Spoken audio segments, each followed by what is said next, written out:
Just this past hour, the U.S. Department of Health and Human Services announced it has frozen all child care payments to the state of Minnesota in light of the massive fraud allegations at federally funded child care centers.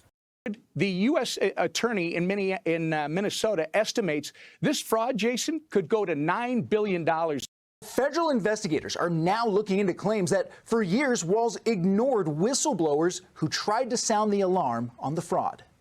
But they wrote on an X post a while back, they said, "We let Tim Walz know of fraud early on." Again, the question is how early, hoping for a partnership in stopping fraud. But no, we got the opposite response. Tim Walz systematically retaliated against whistleblowers using monitoring, threats, repression, and did his best to discredit fraud reports. But they make no bones about it. They consider his threats, and I'm using their words, threats and repression of their reports, and the whistleblowers in particular. It looks like he was really being vindictive against them. Yes, and certainly he was, as well as the commissioners that were running his agencies. And we have multiple whistleblower reports about how they were retaliated against, how they were penalized in their careers, how they were denied vacation or other leave, how they've been surveilled on their computers. There's multiple ways in which they were retaliated against. Bill Glahn of the Center for the American Experiment has also been reporting on this for years and found out 3 years ago that the folks who were indicted in the Feeding Our Future scam, which stole millions for food, also were running 11 daycare centers that got $22 million from taxpayers. Every single one of those dollars is taken from another American who could be using it for something honest. And if they are not using it for what they're supposed to be using it for, they need to be in trouble.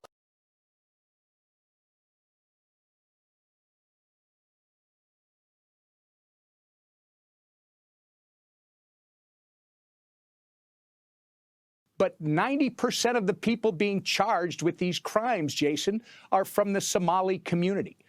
Tim Walz and our former colleague, who's now our Attorney General, Keith Ellison, have looked the other way for 7 years and allowed billions of dollars of Minnesota taxpayer money to be built out of Minnesota. I know as part of this, you also were documenting cash flying out of the Minneapolis-St. Paul International Airport. And I wanted to speak more to that piece of things. 2 Somali men fly out of the Minneapolis-St. Paul International Airport with millions of dollars almost every week. She talked about how that was common. We just documented it for years. And like I said, I don't know the totality of the documentation because I only responded, I believe, 3 times myself personally. But our agents responded numerous times to the airport for these calls, and we documented it all. So there are documents out there relating to this, and they just need to be exposed. The Somali community has been engaged in massive, endemic, systematic fraud against the American taxpayer for years. We're going to discover ultimately, and we are in the throes right now of a full-throated, all-hands-on-deck federal investigation, is that the scope, scale, size, and sheer magnitude of the fraud eclipses anybody's worst nightmare. Look, according to official government records, 90% of Somali households with children are on federal welfare. The real number is probably 100% because federal records always undercount. So you're talking about a population that has been imported into Minnesota in which virtually every single member of that population is receiving welfare from the federal government. This could very well end up, Laura, being the greatest financial fraud scandal in American history. Now, I confirmed this afternoon that the State Department of Children, Youth, and Families has a total of 55 open investigations related to the Child Care Assistance Program. And the department tells me that they hope to have more information for me tomorrow about their site visits today. The Somali community knew full well what they were doing. It's a part of an enterprise-wide effort that's global, tied to the United Nations, tied to world organizations, NGOs, our own taxpayer dollars that are being used against us while we import people to be put on the welfare state, to be put on Medicaid, and to take taxpayer money. It's fraud that has to be stopped, and people need to be removed, deported, denaturalized, and sent back to Somalia. Yeah, what do you think about the media coverage now and what could be done? Well, they're they're not covering it because it's inconvenient for them to do so, because A, it undermines their immigration agenda, but B, I think we're going to find that a lot of this fraud actually benefited Democratic officials. I think you're going to see that in the investigation. There has already been one report that there was a state candidate out in Washington state who received donations from some of these so-called child care firms in Minnesota. That's a problem. So I do wonder how much of this money has made its way into the political coffers.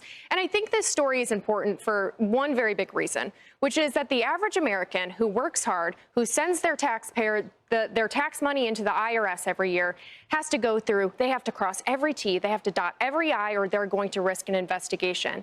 And you have the Somali community pilfering billions of dollars, not just from state tax dollars, but from federal tax dollars, in order to run these daycare centers and make a profit off of it. And not only that, but your taxpayer dollars has also funded their ability to open the daycare centers in the first place. There's an account on X called Oilfield Rando who's looking into the grants that went to some of these NGOs that give education courses to immigrant communities on how to open these programs. Your taxpayer dollars funded that as well. Tommy, what do you think? Like, this is happening in Minnesota, but it must be happening nationwide, right? Oh, they're cracking the case in Ohio. I mean, can you imagine what it looks like in California? I can only imagine what it looks like in California. Listen, now, to your point, Marie, is not the time for tough talking and strongly worded letters. Now's the time for heads to roll. Governor Tim Walz, you might have done something. You certainly didn't do enough, because guess what? The Quality Learning Center is still standing. You're exactly right. Republicans have been far too complacent with all of this. And why? Because nobody wants to be called a name. Nobody wants to be called racist. Nobody wants to be called Islamophobic. But when you look at it and it's a certain community that's doing this because maybe in their home country this is more acceptable, you've got to look at who is causing the problem, and you've got to get to the bottom of it. And no more endless hearings of nothing for sound bites and fundraising bits for Republicans. Do something about this. The American people are frustrated. We pay taxes every year, and we've got to get to the bottom of this and end it once and for all. Just a massive scandal. Put a $9 billion